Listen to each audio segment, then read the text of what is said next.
경건한 예배를 드리기 위해 휴대폰은 진동이나 무음으로 바꿔주시면 감사하겠습니다. 이 시간 자리에 일어나셔서 영과 진리로 주일 예배를 하나님께 드리시겠습니다.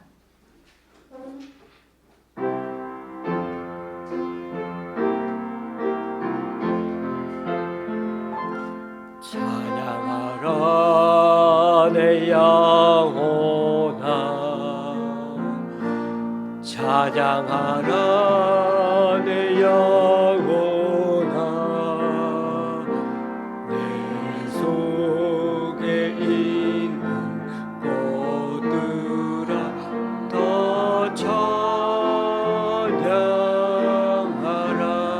경배하라 경배하라 내 영혼아, 경배하라 내 영혼아, 내 속에 있는 것들아 다 경배하라. 감사하라 감사하라 내 영혼아,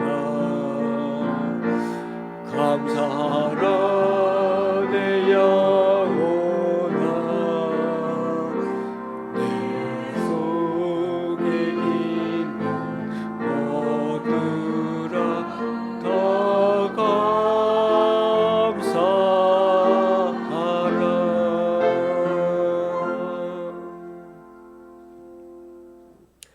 여호와께서는 그 모든 행위에 의로우시며 그 모든 일에 은혜로우시도다. 여호와께서는 자기에게 간구하는 모든 자, 곧 진실에게 간구하는 모든 자에게 가까이 하시는도다. 그는 자기를 경외하는 자들의 소원을 이루시며 또 그들의 부르짖음을 들으사 구원하시리로다. 여호와께서 자기를 사랑하는 자들은 다 보호하시고 악인들은 다 멸하시리로다. 내 입이 여호와의 영예를 말하며 모든 육체가 그의 거룩하신 이름을 영원히 송축할지로다. 아멘. 사도신경으로 주님께 신앙 고백 올려드립니다. 전능하사 천지를 만드신 하나님 아버지를 내가 믿사오며 그 외아들 우리 주 예수 그리스도를 믿사오니 이는 성령으로 잉태하사 동정녀 마리아에게 나시고 본디오 빌라도에게 고난을 받으사 십자가에 못 박혀 죽으시고 장사한 지 사흘 만에 죽은 자 가운데서 다시 살아나시며 하늘에 오르사 전능하신 하나님 우편한 자 계시다가 저리로서 산자와 죽은 자를 심판하러 오시라. 성령을 믿사오며 거룩한 공예와 성도가 서로 교통하는 것과 죄를 사하여 주시는 것과 몸이 다시 사는 것과 영원히 사는 것을 믿사옵나이다. 아멘. 자리에 앉으셔서 찬송 6장 찬양 드리시겠습니다.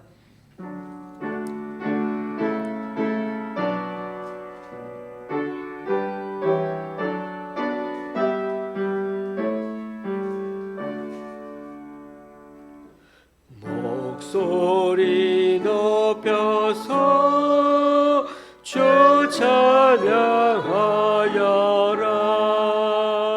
영광과 권세와 존귀와 위엄을 오늘이 다스리시는 만왕의 왕께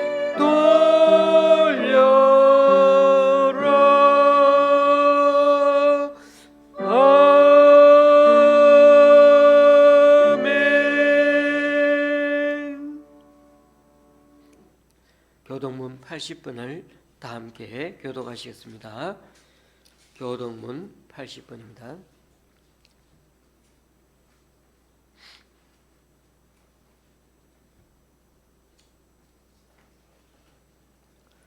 우리가 이 보배를 질그릇에 가졌으니 이는 심히 큰 능력은 하나님께 있고 우리에게 있지 아니함을 알게 하려 함이라. 우리가 사방으로 우겨삼을 당하여도 쌓이지 아니하며 나쁜 일을 당하여도 낙심하지 아니하며 박해를 받아도 버림바 되지 아니하며 거꾸로 뜨림을 당하여도 망하지 아니하고 우리가 항상 예수의 죽음을 몸에 짊어짐은 예수의 생명이 또한 우리 몸에 나타나게 하려 함이라. 우리 살아있는 자가 항상 예수를 위하여 죽음에 넘겨짐은 예수의 생명이 또한 우리 죽을 육체에 나타나게 하려 함이라. 아멘. 찬송가 284장입니다.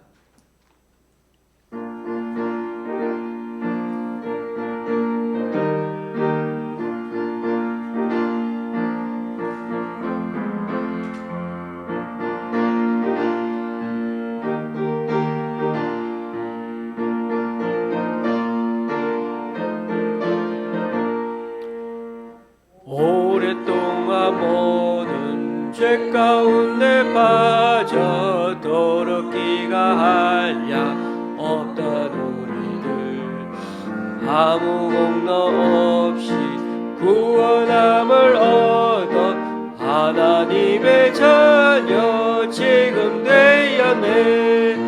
주의 그 사랑 한량 없도다. 찬송할지어다 예수의 공로. 주의 그 사랑 한량 없도다. 찬송할지어다 예수의 공로. 주의 은으로서 정결하게 씻겨 죄악에서 떠나 몸이 되었고 세상 근심구름 간 곳 없어지니 하나님의 맺지 영화롭도다. 주의 그 사랑 한량 없도다. 찬송할지어다 예수의 공로. 주의 그 사랑 한량 없도다. 찬송할지어다 예수의 공로. 죄의 깊은 장과 떤 세상의 꿈을 어서 깨어나라 나의 친구여. 은혜 받은 날과 구원 얻을 때가 지금 온 세상에 선포되었네. 주의 그 사랑 한량 없도다. 찬송할지어다 예수의 공로. 주의 그 사랑 한량 없도다. 찬송할지어다 예수의 공로.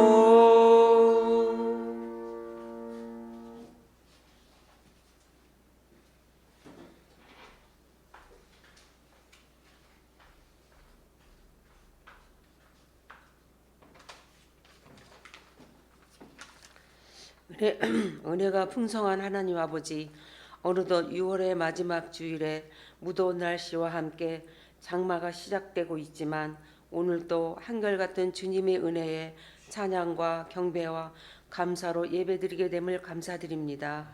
하나님께서 각 사람에게 그 행한 대로 보응하시되 참고 선을 행하여 영광과 존귀와 썩지 아니함을 구하는 자에게는 영생으로 하시고 오직 당을 지어 진리를 쫓지 아니하고 불의를 쫓는 자에게는 노와 분으로 하시리라. 마음의 정욕과 육신의 자랑으로 옛 습관적으로 나오는 말과 행동이 상대방의 마음에 상처를 주지 않았는지 자신을 살펴봅니다. 날마다 숨쉬는 순간마다 죄에 대해 민감하여 하나님 앞에 부끄러운 자가 아니라 선을 행하고 말씀과 기도로 쫓는 자로 바른 성도의 삶으로 살아가게 하여 주시옵소서. 하나님 아버지, 이 나라를 유정자들을 위해 기도합니다. 정치와 경제, 외교적으로나 각 기관에 속한 부서에 근무하는 자들에게 탐심과 거짓과 위선을 버리고 하나님을 두려워하는 마음과 하나님을 경외하는 자들로 올바른 정치를 할 수 있도록 도와주시옵소서. 또한 교회를 위해 기도합니다. 하나님이 진리로 피로 사신 이 교회를 치게 하셔서 10년이라는 시간을 함께 하셨습니다. 참 적은 무리지만 초심을 잃지 아니하고 모이기를 힘쓰는 자 되기를 원합니다. 목사님을 통해서 은혜의 복음을 알게 하시고 한결같은 사랑으로 성도를 섬기시는 전도사님의 건강을 늘 지켜 주시옵소서. 사도행전을 통해 바울이 영혼 구원을 위해 힘써 싸우고 사방으로 우겨쌈을 당하여도 목숨조차 아끼지 않고 진리의 복음에 대해 증거한 것처럼 우리가 살아갈 동안 유라굴로라는 광풍과 뇌성이 치는 위기에 몰아칠지라도 두려워하지 말고 믿음의 닻의 소망을 굳게 붙잡고 복음에 합당한 자로 살아내게 하옵소서. 혹여 개인 사정으로 질병과 사업장으로 인해 어려운 난관에 있을지라도 낭망치 말고 자신의 안위함보다 죽기까지 우리를 대속하신 예수님을 바라보게 하옵소서. 또한 재활 중에 계신 강춘자 권사님과 제주도에 계신 허유순 성도님을 위해 간절히 기도합니다. 고통 중에 있을 때에는 누구나가 연약하고 현실 앞에서는 감당할 수밖에 없는 답답함과 어려움이 있을지라도 하나님의 권세 안에 있는 성도는 강하고 담대함과 힘을 주셔서 영원한 생명이 되시는 예수님의 위로와 평안이 영육간에 강건케 하여 주시옵소서. 하루속히 회복되어 혀가 풀리고 찬양과 경배로 모두의 기쁨이 될 수 있도록 도와주시옵소서. 이 모든 기도를 생사 화복이 되시며 우리 구주 예수님의 이름으로 기도드립니다. 아멘.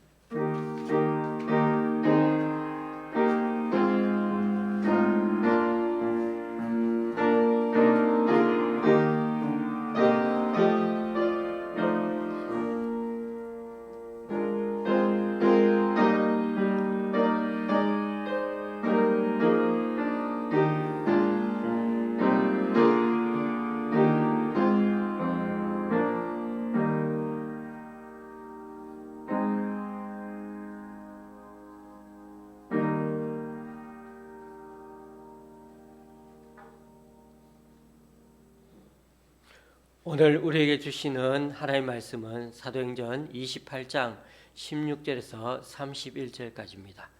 제가 가지고 있는 신약 성경은 237쪽입니다.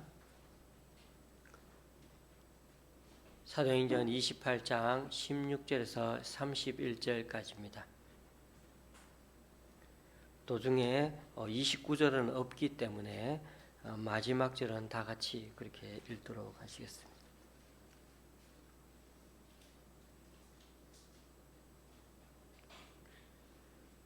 우리가 로마에 들어가니 바울에게는 자기를 지키는 한 군인과 함께 따로 있게 허락하더라. 사흘 후에 바울이 유대인 중 높은 사람들을 청하여 그들이 모인 후에 이르되, 여러분 형제들아, 내가 이스라엘 백성이나 우리 조상의 관습을 배척한 일이 없는데 예루살렘에서 로마인의 손에 죄수로 내준 바 되었으니 로마인은 나를 신문하여 죽일 죄목이 없으므로 석방하려 하였으나 유대인들이 반대하기로 내가 마지 못하여 가이사에게 상소함이요 내 민족을 고발하려는 것이 아니냐. 이러므로 너희를 보고 함께 이야기하려고 청하였으니 이스라엘의 소망으로 말미암아 내가 이 쇠사슬에 매인 바 되었노라. 그들이 이르되, 우리가 유대에서 내게 대한 편지도 받은 일이 없고 또 형제 중 누가 와서 내게 대하여 좋지 못한 것을 전하든지 이야기한 일도 없느니라. 이에 우리가 너의 사상이 어떠한가 듣고자 하니 이 파에 대하여는 어디서든지 반대를 받는 줄 알기 때문이라 하더라. 그들이 날짜를 정하고 그가 유숙하는 집에 많이 오니 바울이 아침부터 저녁까지 강론하여 하나님의 나라를 증언하고 모세의 율법과 선지자의 말을 가지고 예수에 대하여 권하더라. 그 말을 믿는 사람도 있고 믿지 아니하는 사람도 있어. 서로 맞지 아니하여 흩어질 때 바울이 한 말로 이르되 성령이 선지자 이사야를 통하여 너희 조상들에게 말씀하신 것이 옳도다. 일러스되 이 백성에게 가서 말하기를 너희가 듣기는 들어도 도무지 깨닫지 못하며 보기는 보아도 도무지 알지 못하는도다. 이 백성들의 마음이 우둔하여져서 그 귀로는 둔하게 듣고 그 눈은 감았으니 이는 눈으로 보고 귀로 듣고 마음으로 깨달아 돌아오면 내가 고쳐줄까 함이라 하였으니 그런즉 하나님의 이 구원이 이방인에게로 보내어진 줄 알라. 그들은 그것을 들으리라 하더라. 바울이 온 이태를 자기 새집에 머물면서 자기에게 오는 사람을 다 영접하고 하나님의 나라를 전파하며 주 예수 그리스도에 관한 모든 것을 담대하게 거침없이 가르치더라. 아멘.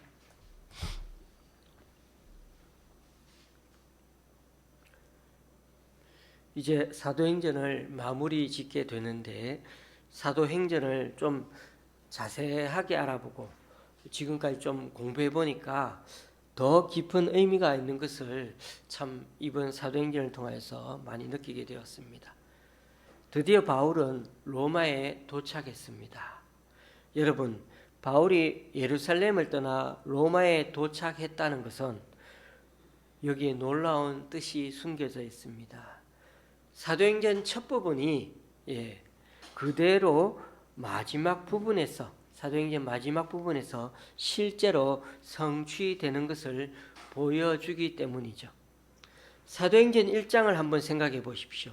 예수님이 부활하셔서 40일간 계시면서 제자들에게 하나님 나라의 일에 대해 말씀해 주셨습니다. 그리고 제자들에게 당부의 말씀을 남기고는 하나님 나라 하늘로 떠나가셨습니다.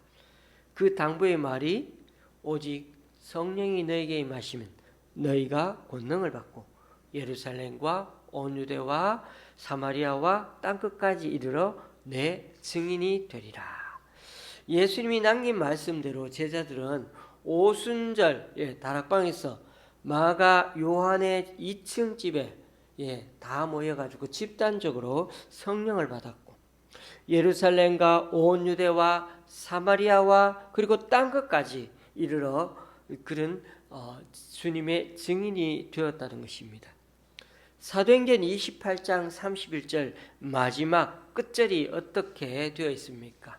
하나님의 나라를 전파하며 주 예수 그리스도에 관한 모든 것을 담대하게 거침없이 가르치더라.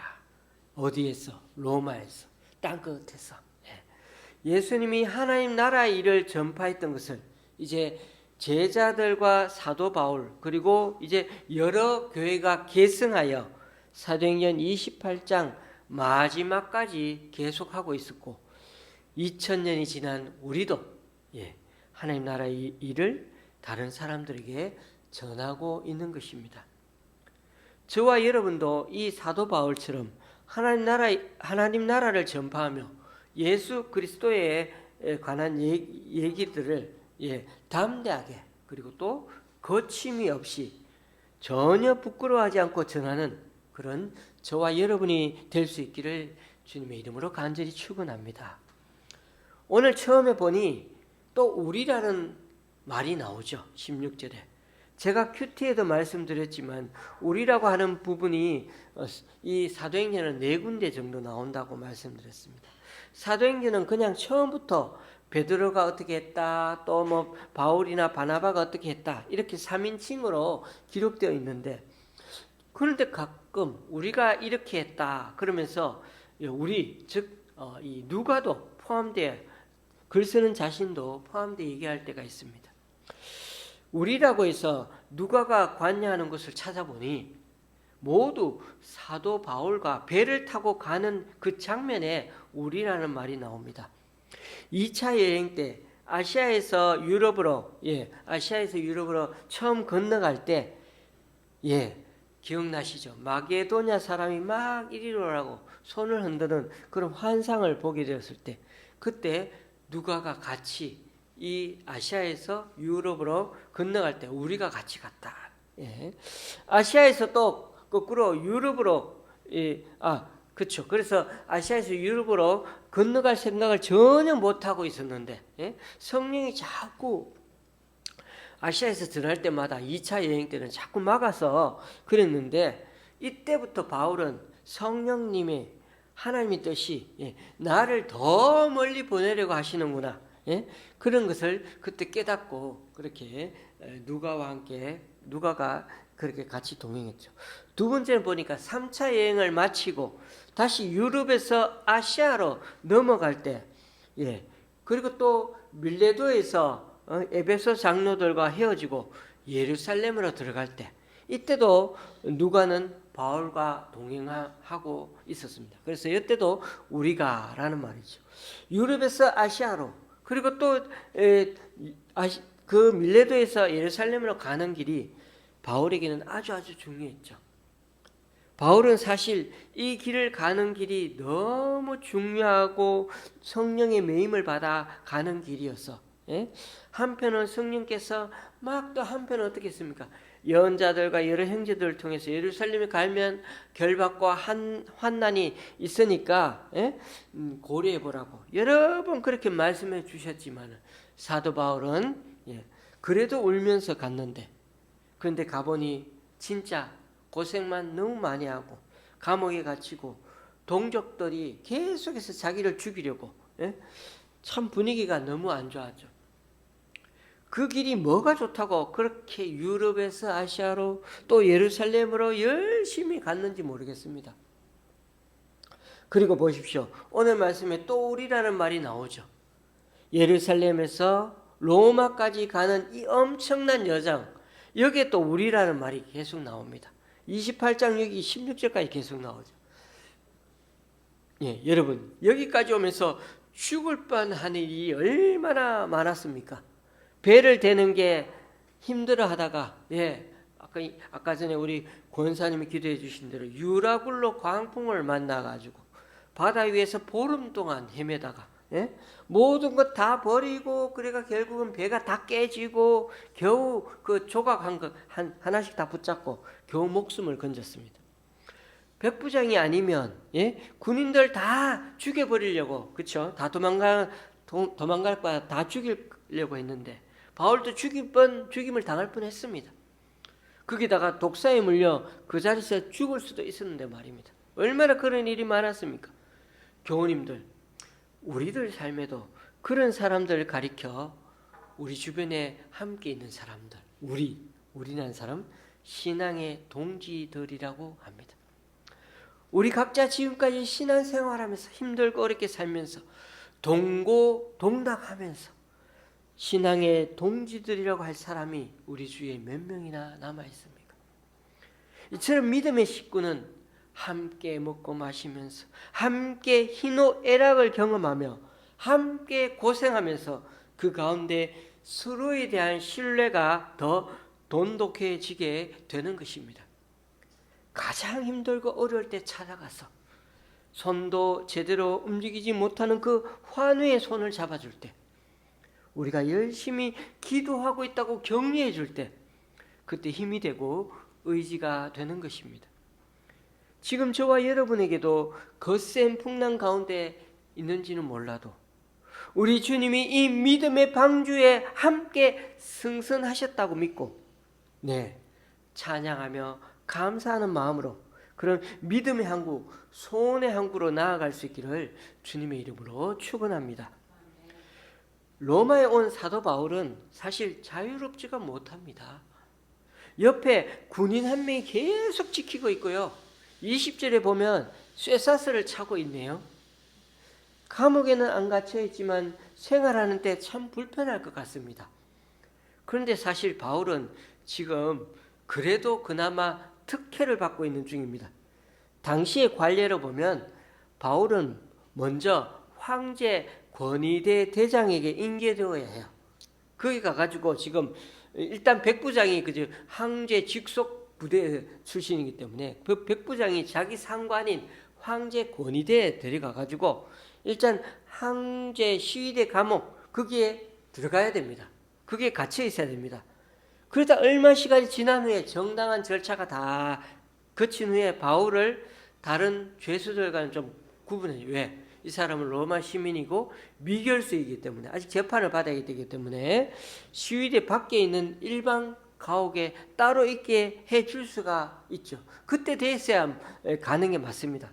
그런데 우리 바울은 어떻습니까? 로마에 오자마자 바로 셋집을 구해가지고 비교적 자유롭게 생활한다는 것은 누군가가 손을 쓴 아주 관대한 지금 처우를 그런 대우를 받고 있는 것입니다. 바울이 이렇게 선처를 받은 이유는 아마도 우리가 생각에 총독 베스도의 호의적인 조서를 써가지고 이 사람은 아무 죄도 없고 그렇게 썼을 것이고 또 바울을 호소하는데 어땠습니까? 호송하는데 어땠습니까? 백부장 율리오가 이 사람은 때문에 우리가 죽을 뻔하다가 다 살았습니다. 그렇게 뭐 여러 가지를 쓰면서 그렇게 보고서 덕분에 결국은 바울은 그렇게 조금 자유롭게 지금 다닐 수가 있는 것 같습니다. 그래도 죄수는 죄수죠. 주변의 일정한 거리 이상을 벗어나면 안 되고요. 또 죄수와 간수를 언제나 로마법은 그렇습니다. 죄수와 간수는 꼭 같이 두고 같이 묶어놔야 됩니다. 한 사람은. 그래가지고 도망가지 못하도록. 그게 로마법입니다. 바울 옆에는 항상 군인이 옆에 있는 가운데 생활했죠. 쇠사슬이 좀 길게 해가지고. 그런 환경에도 불구하고 바울은 복음 전하기를 포기하지 않았습니다. 오히려 더 적극적으로 복음을 전하고 있어요. 보십시오. 17절에 보니까 사흘 후에 바울은 어떻습니까? 딱 3일만 그렇게 조용히 지내고 사흘 지나니까 그냥 못 있습니다. 사람들을 불러가지고 하나님의 말씀을 전하기 시작합니다. 우리 집에 오라고. 자기는 못 나가면서 그는 최대한 많은 유대인들을 불러가지고 얘기하기 시작합니다. 자신이 재판받으러 온 이유에 대해 말하고 여기 로마에서도 주님의 복음을 전하려는 원대한 꿈을 지금도 여전히 가지고 있습니다. 그가 이렇게 많은 돈을 구해가지고 새 집을 얻을 수 있을까 생각도 되지만은 언제 이렇게 이런 돈을 새 집을 구할 수 있는 2년 동안 그것도 지내는데 그죠? 그게 다 순전히 하나님 은혜로 그렇게 가능했던 것은 가는 곳곳마다 많은 성도들의 도움이 있었고 특히 저 멀리 그리스 지역 빌립보 교회에서 보낸 헌금이 큰 역할을 했던 것 같습니다. 그래서 바울은 로마에서 편지를 썼는데 그 편지가 바로 빌립보서입니다. 여러분 꼭 빌립보서를 읽어보시면 그게 로마 교회에서 온 편지라는 거. 그러니까 지금 이 사도행전 끝부분에 이 로마에서 바울이 지금 빌립보 교회에 편지를 썼어요. 제가 1장 12절 14절을 읽어봅니다. 형제들아 내가 당한 일이 도리어 복음 전파에 진전이 된 줄을 너희가 알기를 원하노라. 로마서가 빌립보서 1장 12절에서 14절입니다. 이러므로 나의 매임이 그리스도 안에서 모든 시위대 안과 그 밖의 모든 사람에게 나타났으니 형제 중 다수가 나의 매임으로 말미암아 주 안에서 신뢰함으로 겁없이 하나님의 말씀을 더욱 담대히 전하게 되었느니라. 이처럼 바울의 경우를 보면 복음을 전하는 삶은 결코 환경에 매이지 않습니다.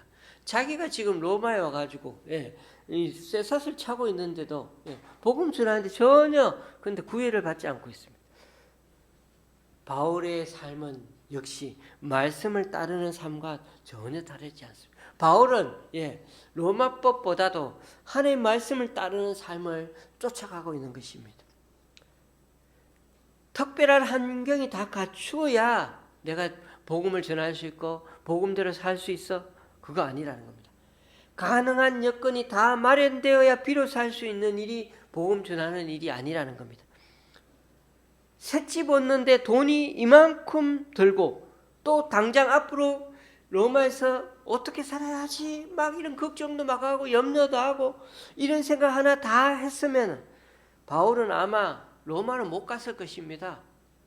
바울은 딱 3일만 지나니까 언제 셋집을 구했는지 오히려 환경과 여건이 불가능한 상태이더라도 역설적으로 복음 전도의 삶, 말씀을 따르는 삶의 그 방식이 정말 주님을 위한 거라면 그런 진심과 하나님의 역사는 오히려 덜 갖춰지고 불완전할지라도 오히려 그런 가운데 훨씬 더 하나님의 역사가 더 또렷하게 드러날 수가 있는 것입니다.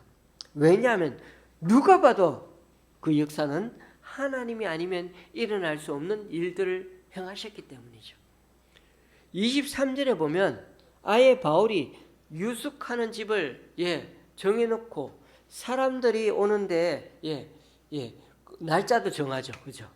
날짜도 정하고 언제 오겠다 해가지고 그렇게 유대인들이 막 찾아옵니다. 아마 앞으로도 바울이 여기 있으면 사람들 불러가지고 너 화요일 나오고 너 목요일 나오고 순번을 막 정해놓고 바울은 앉아서 계속 사람들 오게 해가지고 거기서 복음을 전하는 장면. 마치 자기 셋집이 지금은 교회처럼 그렇게 살아가고 있는. 여러분 좀 너무 웃기지 않습니까? 바울은 지금 미결수 죄수로 붙잡혀서 쇠고랑 차고 여기에 와 있는데 그것도 황제 앞에서 재판을 받아야 하는 입장인데 언제 받을지도 모르고 언제 가가지고 잘못하면 목숨 잃을지도 모르는데 바울은 이런 것에 관심은 없고 아예 집을 구해가지고 돈을 주고 본격적으로 그렇게 교회를 차렸습니다. 집에다가. 30절에 보면 바울은 2년 계약으로 새 집을 빌렸다고 합니다. 여기 사용된 새 집이라는 미스도마라는 헬라어 단어는 임대료를 지불하고 빌리는 집을 말합니다. 여러분도 아시겠지만은 이 서울이 얼마나 부동산 값이 많이 올랐습니까? 로마 제국의 핵심 부인 로마이니까 아마 그 당시에도 2년간 빌리려면 좀 꽤 돈이 들었을 텐데 누가는 이런 얘기에 대해서는 이런 방구도 하지 않습니다. 뭐 어떻게 구했다 어떻게 하자 이런 말도 없이 그냥 뚝딱 구해놨어요. 그것도 3일 만에. 그게 중요하지 않다는 겁니다. 저는 그게 중요한데 이 사도 바울은 그게 중요하지 않고 그만큼 믿음의 그릇이 분량이 참 비교가 됩니다. 어쨌든 바울은 딱 3일이 지나서 아주 낯선 로마인데도 불구하고 믿음으로 새빵을 얻어서는 아예 거기에 사람들을 불러들일 때 너는 언제 오고 순번을 정해 불러 강론을 했답니다. 여기서 강론을 했다고 얘기했는데 이 사실은 강론을 했다는 이 단어가 잘 보면은 끝에 보면은 예수에 대하여 권하더라. 강론했고 권하더라. 근데 이 권하다는 단어가 설득했다. 제가 예전에도 우리 특히 이제 헬라파 유대인들이나 자꾸 우리 해당에 갔으나 사도 바울이 가는 곳마다 갈 때 전할 때 보통 말씀을 선포했다라고 쓰기보다는 오히려 이 사도 바울은 권하더라, 설득했다, 설복했다. 뭐냐? 계속해서 어떻게든 알아듣게 설명하는 게 사도 바울은 성경을 풀어가지고 이게 바로 하나님 말씀 예수 그리스도를 가리킨다고 계속해서 말했던 것입니다. 그러니 여러분 선포하면 어떻게 보면 설교는 한 30분 하면 되는데 설득하고 강론하고 가르치려면 어떻게 하겠습니까? 시간이 훨씬 더 걸리죠. 그러니까 아침부터 저녁까지요. 오늘 말씀 보니까 23절에 아침부터 저녁까지 성경을 처음부터 쭉 찾아가면서 묵상하면서 그렇게 예수님에 대해서 하나님 나라에 대해서 하나하나 증언하고 가르쳐줬다. 여러분 아침부터 저녁까지 그러면 보통 몇 시간 정도 될까요? 아침 8시부터 쳤다고 칩시다. 그럼 저녁 6시까지만 해도 10시간 정도. 너무 참 대단합니다. 사도 바울에 대한 열정이 얼마나 대단한지 조금 감이 오십니까? 얼마 전까지만 해도 바다에서 죽다 살아왔는데 독사에 물려 죽을 뻔했는데 여기까지 오는데 좋기 2,000km는 되는데 좋기 2,000km 상상이 안 됩니다. 제가 큐티에도 말씀드렸지만 사람 걸음거리로 4km 1시간 정도로 4km를 걸어갈 수 있다는데 지금 2,000km 좋기 물론 배도 타고 했지만은 2,000km 상상이 안 됩니다. 이 엄청난 거리를 오면서 고생해서 왔는데 좀 쉬지도 않고 딱 사흘 뒤에 사람들을 만납니다. 그것도 아예 앞뒤 안 가리고 셋집부터 얻어서 말입니다. 자기는 지금 손과 발에 쇠고랑 차고 군인이 지키고 있는데도 그런 거 아랑곳하지 않고 말입니다. 그러니 저와 여러분이 어떻게 이런 바울을 따라갈 수가 있겠습니까? 그저 저도 예수님 흉내 내는 거고요. 바울 흉내를 낼 뿐인 것입니다. 바울이 온 이태를 자기 셋집에 머물면서 자기에게 오는 사람을 다 영접하고 하나님 나라를 전파하며 주 예수 그리스도에 관한 모든 것을 담대하게 거침없이 가르치더라. 저는 이 마지막 말씀이 참 너무나 감동적입니다. 아니, 사람들이 이렇게 계속 찾아오는데 어떻게 함께 밥을 먹고 또 어떻게 화장실 가고 또 그렇게 보냈을까? 저 그런 거 걱정 하나도 한 거 아무것도 없어요. 우리는 밥 같이 먹었다가 그거부터 자랑하는 것 같은데 우리가 돈 내 가지고 밥 같이 먹었다.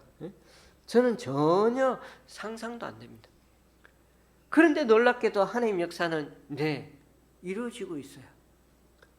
저는 오늘 말씀에 셋집이라는 단어를 유독 생각하면서 또 말씀을 봅니다. 저는 대출을 갖고 살아가는 우리네 인생임을 한번 생각해 봤습니다. 저희 집이 10년 전에 대출을 받아 무리하게 집을 사게 된 것은 이사하는데 너무 힘이 들어가지고 그렇게 그 당시에는 전세금에다가 조금만 더 하니까 차라리 집을 사는 게 나을 정도였어요. 지금은 그게 안 되지만 그래가지고 조금 무리해서 사실 집을 대출을 받아서 산 것입니다. 제가 왜 이 말을 하는 걸까요? 사도 바울을 보면서 참 반성이 되어서 그렇습니다. 물론 바울은 한 사람이라 어디에 가도 살아도 될 수가 있는 것은 좀 저희와는 좀 다르지만요. 조건은 다르지만 이런 적극적인 그의 관심사가 아니라서 그렇습니다. 바울을 보십시오. 오늘날처럼 집 가지는 것에 대해 부동산이 당첨되었다거나 주식값이 2-3배 오르는 것에 대해 전혀 관심이 없어요.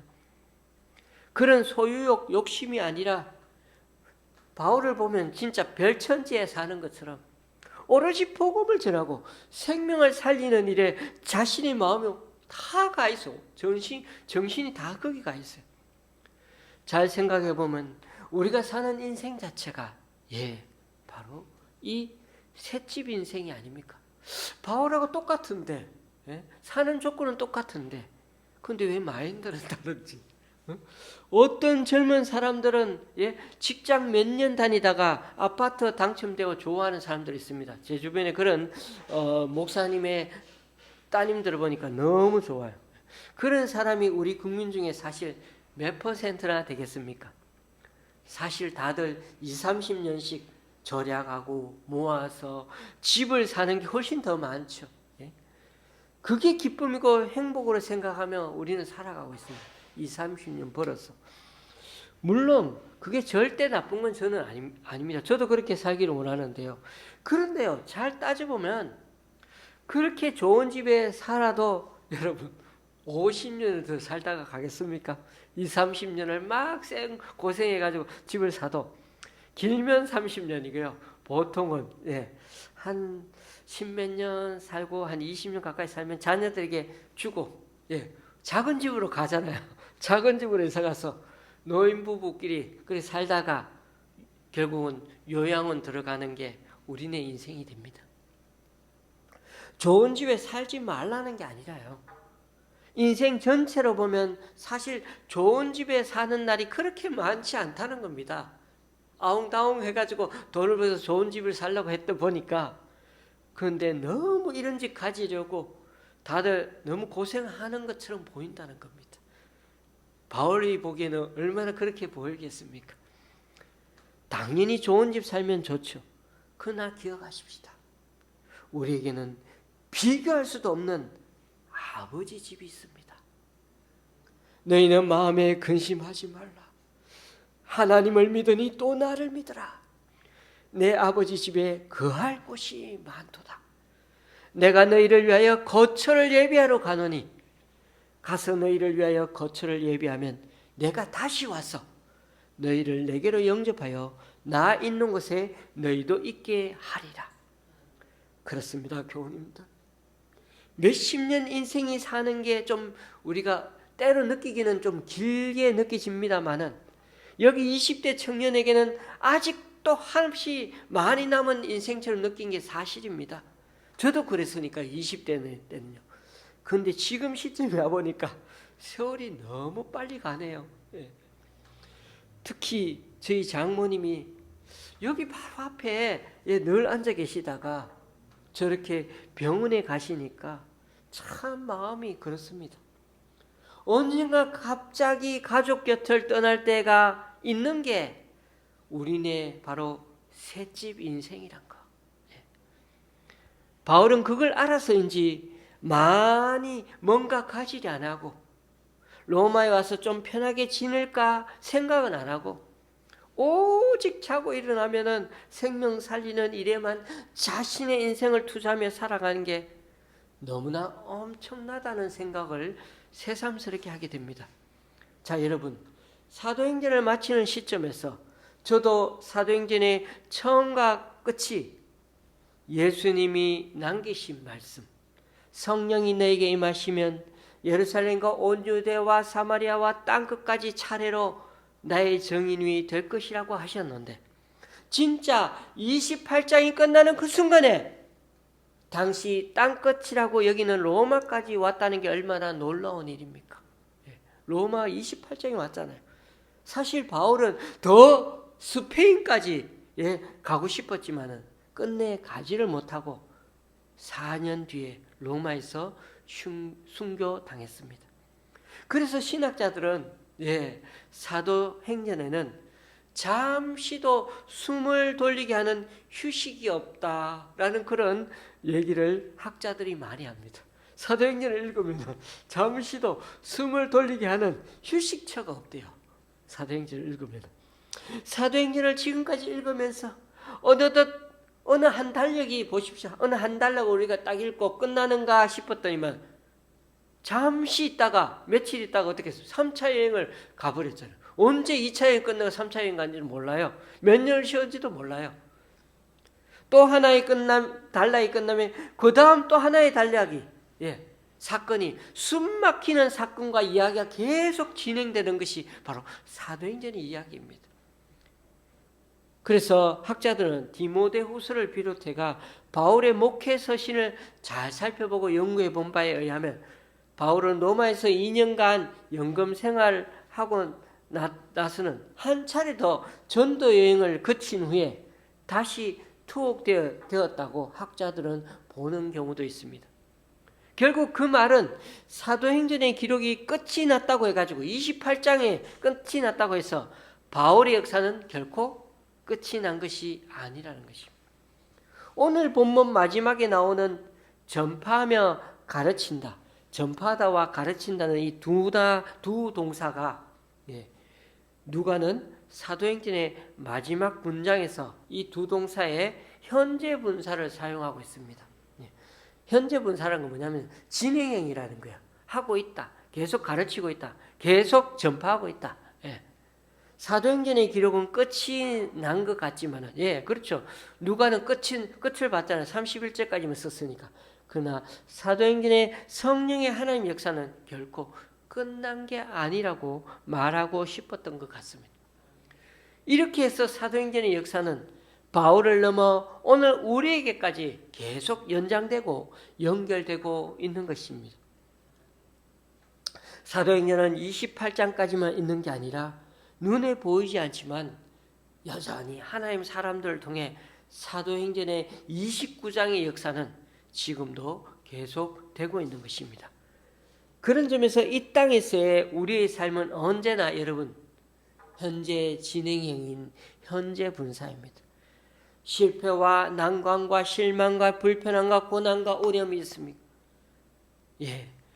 결코 그 말씀 위에서의 우리의 삶을 이미 종결된 과거 지사로 생각하지 마시고 여러 가지 현재의 고난과 어려움과 여러 사건이 있어도 그것은 괴롭고 힘든 인생이 아니라 인생 셋집 인생이 아니라 하나님이 또한 그 우리 인생 역사 가운데 여전히 역사하고 계시다.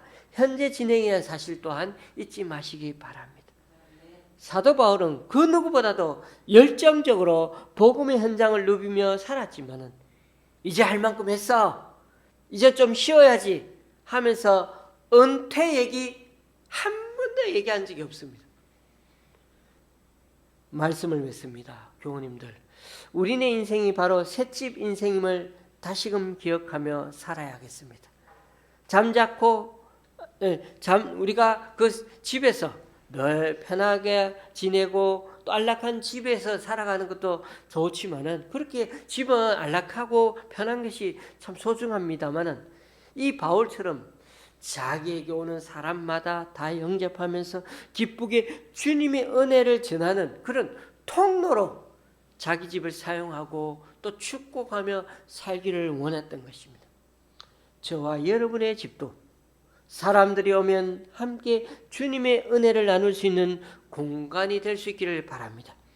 마가 요한의 다락처럼 편하게 오면서 편하게 모여서 함께 은혜 받고 함께 격려받아 정말 세상에 나가는 그런 주님의 피난처가 되고 구원의 방주가 되고 또 우리들의 삶의 안식처가 될 수 있기를 바랍니다. 그래서 정말 우리가 이 땅에서 사는 한 비록 셋집 인생처럼 보이지만은 우리 또한 저와 저희 집과 또 여기 있는 모든 사람들의 성도님들의 삶이 집이 또 우리 이 좋은 시의 교회가 정말 주님 앞에 귀하게 하나님의 복음의 창고로 쓰임받는 축복의 통로가 될 수 있기를 주님의 이름으로 간절히 축원합니다. 기도하시겠습니다. 참 좋으신 우리 하나님, 오늘 본문을 통해 바울의 로마에서의 행적을 끝으로 사도행전의 대단원의 막을 내리고 있습니다. 바울의 로마행이 결국 눈앞에 이루어지게 되었던 것은 제자들에게 사도행전 1장 8절 말씀을 남긴 대로 된 것임을 알게 됩니다. 또한 바울을 찾아가셔서 로마에서도 증언하여야 하리라고 하시던 말씀, 그 주님의 말씀이 그대로 이루어진 결과였습니다. 비록 로마에 도착한 바울은 감시하는 군인이 있고 묶여있는 부자유한 삶이었지만 그래도 여전히 셋집을 얻고 아침부터 부지런히 저녁까지 마음껏 하나님 나라와 예수님의 복음을 전하는 데 있어 그침이 없었기 때문에 늘 행복하게 살았습니다.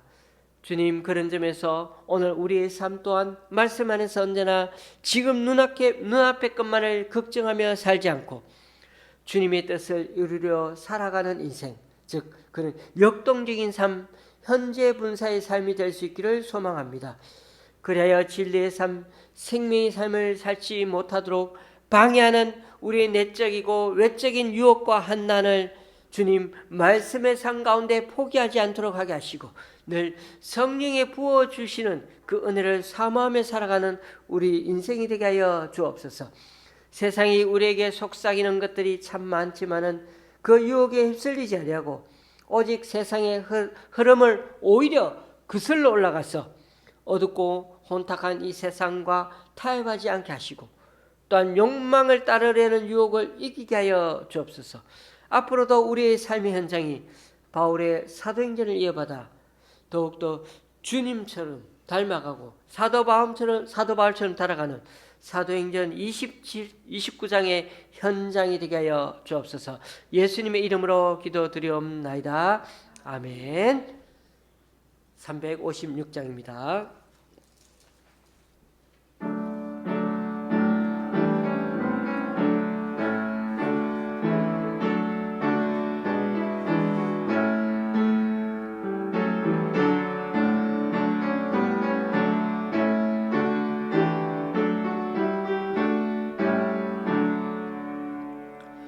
주 예수 이름 소리 높여 찬송 드리리. 그 거룩하고 크신 영광 나의 영혼 싸울 때 나의 영혼 싸울 때 주 나의 대장 되시사 나를 인도하소서. 건재에 빠져 종된 백성 놓아주시고 영광 나라 백성 되게 하여 주소서. 나의 영혼 싸울 때 나의 영혼 싸울 때 주 나의 대장 되시사 나를 인도하소서. 그 영의 원수 이기림을 누가 주시랴. 그 약한 마음이 정복하니 구주 예수가 주 나의 대장을 주 영혼 싸울 때 주 나의 대장 되시사 나를 인도하소서. 내 사망 고독 명쾌한 삶 새 사람 되고 새 힘을 주사 승리 생활하게 하소서. 나의 영혼 싸울 때 나의 영혼 싸울 때 주 나의 대장 되시사 나를 인도하소서. 아멘.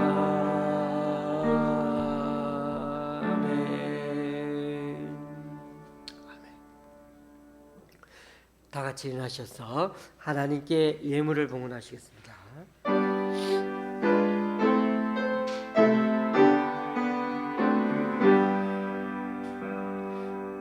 나의 고아 드리니 주여 받아주셔서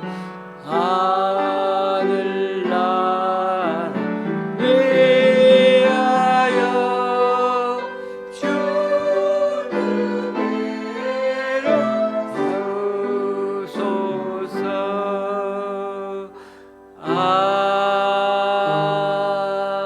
아멘.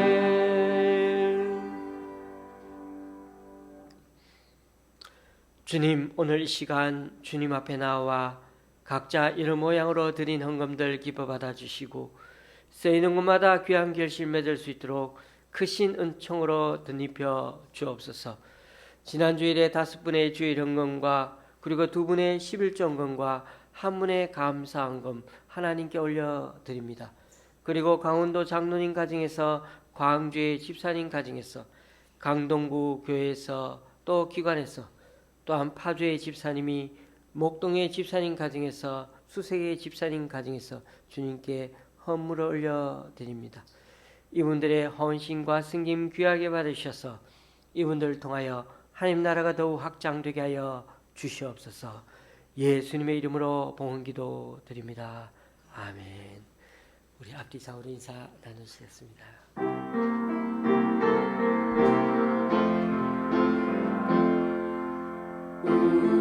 우리에게 양하신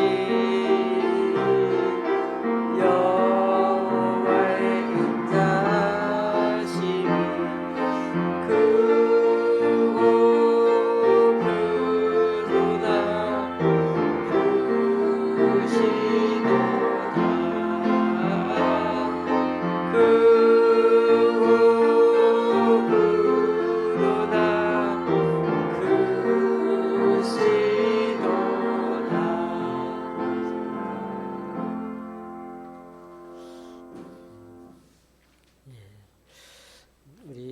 강춘자 권사님 어제 잠시 또 우리 강순당 권사님하고 박성태 형제님하고 한번 이렇게 신방을 갔는데 잘 계셨는데 앞으로도 우리 강춘자 권사님 위해서 기도 많이 해주시고요.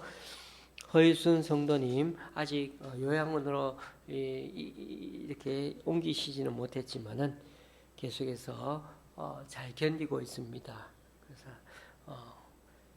우리 허일순 성도님 특별히 주님 앞에 편히 안길 수 있도록 계속해서 기도해 주시면 감사하겠습니다.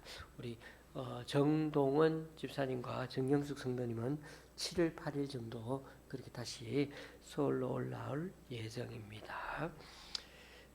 찬송가 53장입니다.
우리 주 예수 그리스도의 은혜와 하나님 아버지의 크신 사랑과 성령님의 교통 교제케 하심이 사도행전의 처음과 끝을 되돌아보면서 지금 사는 인생 자체가 늘 셋집 인생 길 같음을 잊지 말고 현재에 권하는 장차 우리에게 나타날 영광과 좋게 비교할 수 없음을 알고 바울처럼 앞으로도 하나님 나라 위에 더욱 애쓰며 살아가는 우리 집이 되고 교회가 되기를 소망하는 여기 모인 우리 좋은 시학교의 성도님들과 그 가정 위에 병상에 누워 계신 강 권사님과 허유순 성도님 그리고 간병하느라 교회도 오지 못하는 우리 정동원 집사님, 정경숙 성도님 위에 여러 사정으로 교회에 나오지 못하는 성도님 위에 이제부터 영원히 함께 하시기를 간절히 축원하옵나이다.